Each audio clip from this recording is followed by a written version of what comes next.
Joe here from H145 Rotor Sims, and today is exciting because all the switches are finally here. Originally, I was only going to swap out a couple of these switches on this ESC board, but instead, I had to do you guys a solid. So I replaced every single switch. How much did it cost? Stay till the end of the video. We're going to go through all the switches and the proper operation. Again, thank you so much to Mr. Chris on the Discord server for the H145 project. He is an engineer that certifies these aircraft for flight, and his information was invaluable in me completing this overhead. The first one we're going to change out, it's going to be the master battery switch. Now, the master battery switch is supposed to operate by pulling, going to the center position, and then you should just be able to push this to the engage position and then let it go, and it snaps back to the on position. And as we can see, we don't have that operation, so this is completely unrealistic. So what we're going to do is replace this with a Honeywell switch, and I had to file the switch because I could not find the profile needed that I needed to get it done. So if you haven't seen that video, please check that out after you're done watching this one. The next switch we're going to replace is going to be the hydraulic switch. Now, as you can see, this switch is in the forward position, and it is maintained in this position. It is maintained in the off position and maintained in this system 1 position. This, again, is unrealistic because from what I understand, from the off position, it's momentary to this position, meaning that this switch needs to snap back to the center position, and the same for system 1 during our testing procedure. For the fire warning test, as we can see, we have off, extinguish, and extinguish warning. So as you can see, we have another 3-position switch. This is unrealistic because when we actually do the test from the center position, we are supposed to have a momentary switch, meaning that from here, it will snap back to the EXT position, and then we can also then push it back to the off position. Now for the lamp switch, it is similar to the system hydraulic switch. It is supposed to be momentary at the pre-flight, off in the center position, momentary on the lamp. So in other words, we have to hold it while we're doing our test, and then we let it go and it will snap back to the off position. Moving over to the second row, we are missing 3 switches, and this is because he did not include the switches thinking that this was not going to be for the HEMS variant, but I use the HEMS because I like to do missions. I think we all do. So having these switches is important. I did confirm with Greg that he does have the PCB tied in, so putting these switches in place is not going to impact the system. We just need to map it in MobiFlight, which should be pretty easy, and then we should go ahead and have these switches functional. The first switch we're going to install in the second row is going to be the hoist cable cut switch. This is a 3-position switch that will go off, on, and then momentary here, which then snaps back to the on position. The cargo switch is just going to be a simple on-off switch similar to what we have on our transfer pump. For the emergency floats, we are also going to be using a 3-position switch. Again, we have a test in the forward position. This is momentary, which snaps back to the arm position. Next is the fuzz burn switch, and this switch here is supposed to be momentary on the on position and then snap back to the off position, and it is obviously a 2-position switch. Next, we're going to go to the third row and we're going to look at the recall switch. Now, as you can see, it has off and then recall on. So this switch here is similar to the fuzz burn. It is supposed to be momentary in this position and then snap back to the off position. On the fourth row, we are missing the ACAS switch, and this switch here is a 3-position switch that is very similar to the fire warning switches up here. It has a off position, an on position, a momentary to the forwardmost position that snaps back to the normal position.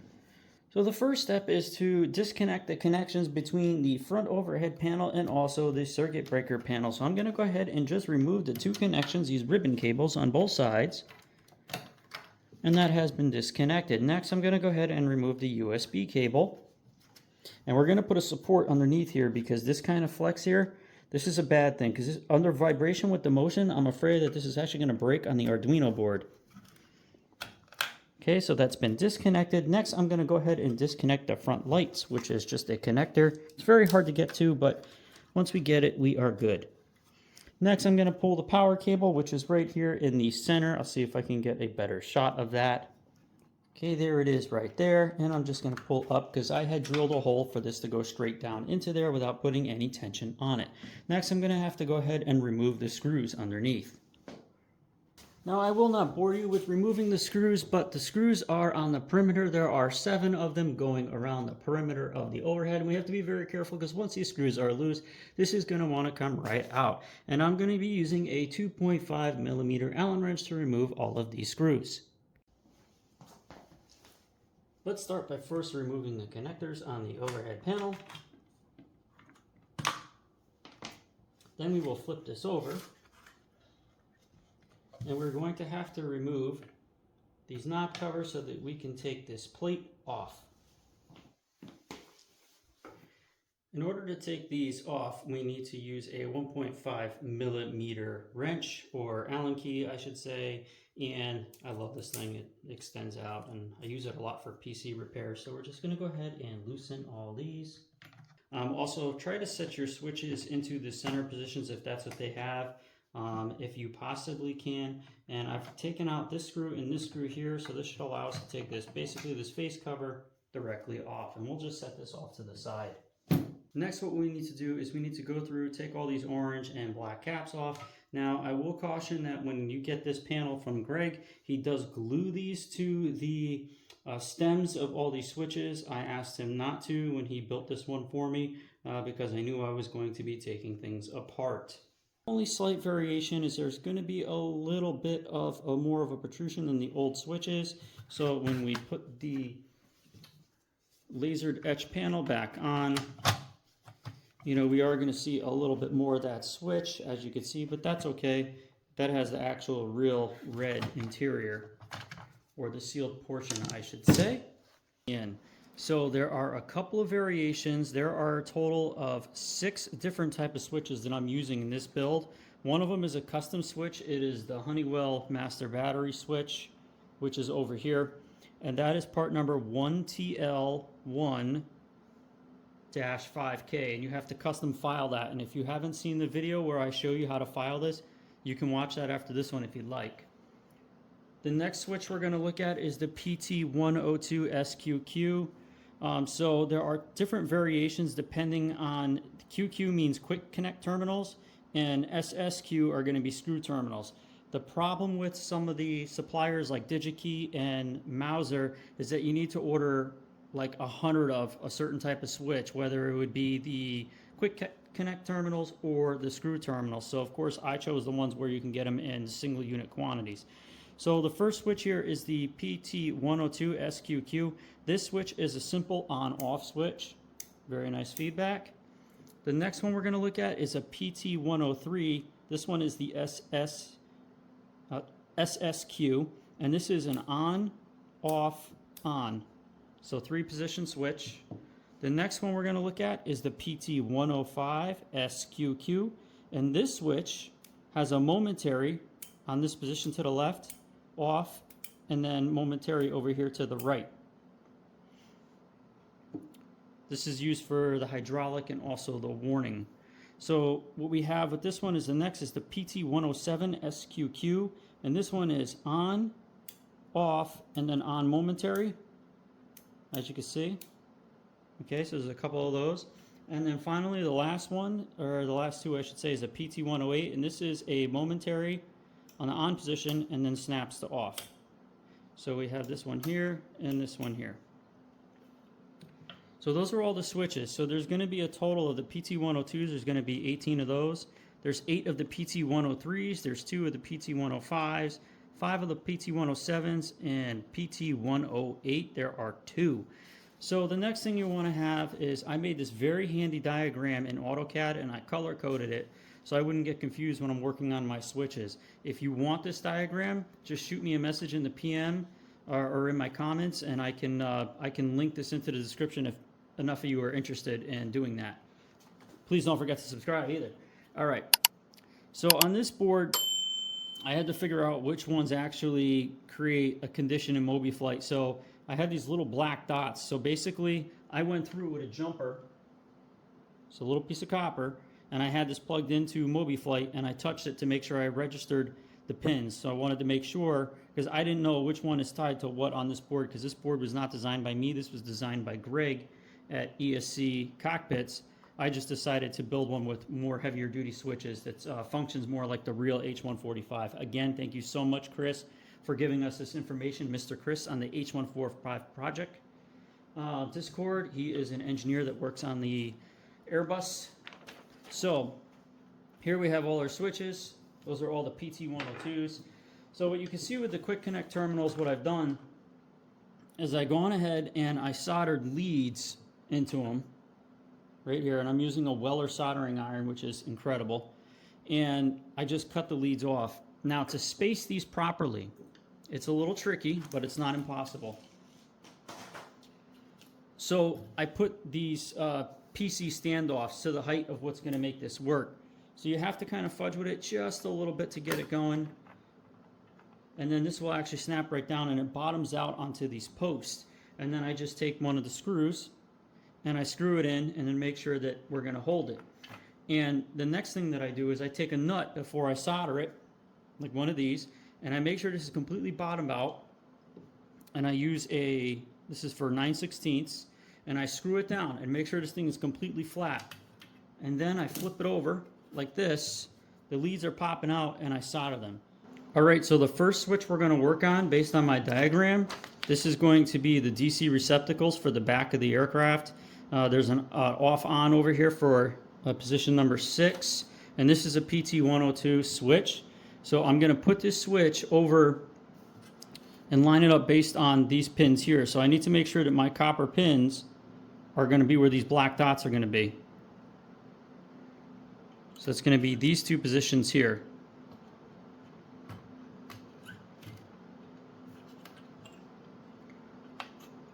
So now what I need to do is go ahead and get my cover on here so I can get the spacing correct.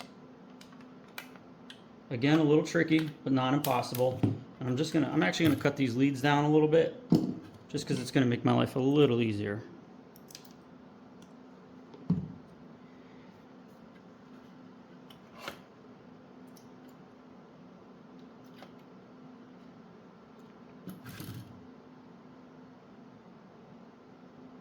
And you may have to bend them to stand them off properly.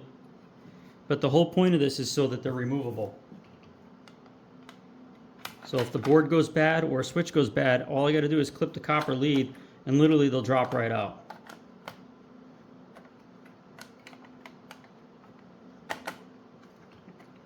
So what I've done when I was doing these originally, I was doing about 2 or 3 at a time. That seems to be like the limit. Okay, so as you can see, we have this now completely bottomed out. We're going to take one of our screws for our PC standoff there, and then our screwdriver, and we're going to screw it down. Forgot this one is magnetic. Okay, so what that's going to do is make sure that this piece of plexi stays in place. Next, I'm going to go ahead and grab the nut, and I'm going to put the nut on here.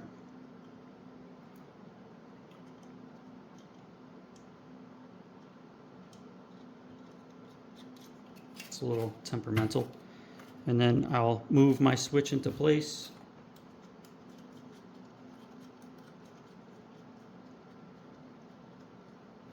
Okay, so what's happening is we're sandwiching this switch, but also we're going to make sure that it's perpendicular to this piece of plexi. So I'll go ahead and grab my 9/16 here, and I will just put this here, and I will just snug it up so it doesn't move. But this way, what this is going to do for us is that when we go to turn this over to solder it, it's going to make it much easier to do. So as I turn this over, we can see here, there's our 2 copper leads sticking out. I want to make sure our switch is nice and straight and not angled, which it's not. And all we're going to do is take our soldering iron. Now, I have a little bit of flux that I put on the edge of my soldering iron. Very important to get the solder to flow properly. So I'm using a lead-free solder, and all I'm going to do for these 2 leads is I'm just going to touch it. Not too much, just enough. So like I said, I want these to be removable. Okay, that's it. I want to heat up the copper first, and then bring the solder in. Beautiful. All right, next, we'll go in, we'll clip the leads.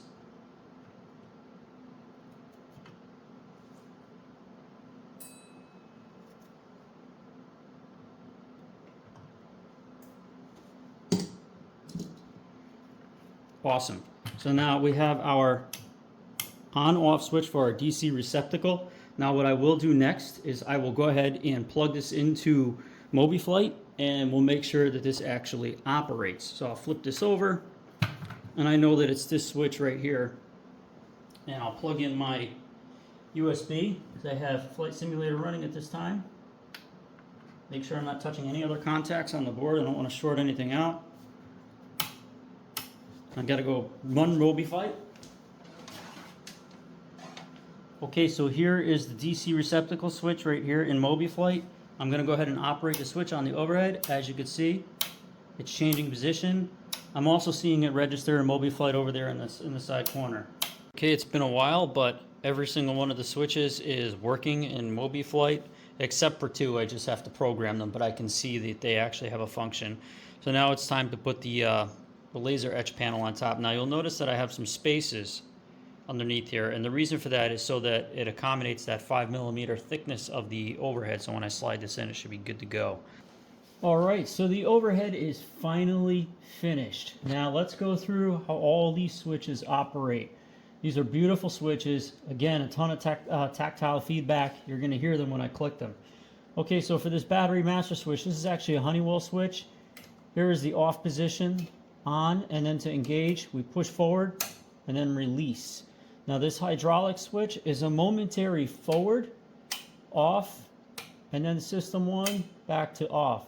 The fire warning test, this is going to be basically off, on, and then momentary to the forward position, and again momentary to the forward position. Next, for the lamp light, pre-flight is momentary, then to off, and then we have lamp, and then back to off. So momentary, off, momentary. On the DC receptacle, this is on, off. Standby battery is also on, off. I will leave these on for now. The avionics master switches are also on, off. Now I have this panel set up for both the different variants. So for the firefighter, for example, we have the cargo hook, and then for the hoist, we have that for the HEMS or medical evacs. So this one here is off, on, and then the test position all the way forward, momentary. Cargo hook is on, off. Emergency floats is off, arm, and test, and release, so momentary to the forward, and then back to center. The fuzz burn is momentary to the forward, and then back to off. Then the LAVCS, so that's off, PIL, and then LAVCS, and then over here with the wiper, this is 3 position, off, slow, and fast. And then we have the air conditioning, which is simply on, off, same deal for the packs. So if we go over to our co-pilot and pilot for our static heating, so these are both on, offs.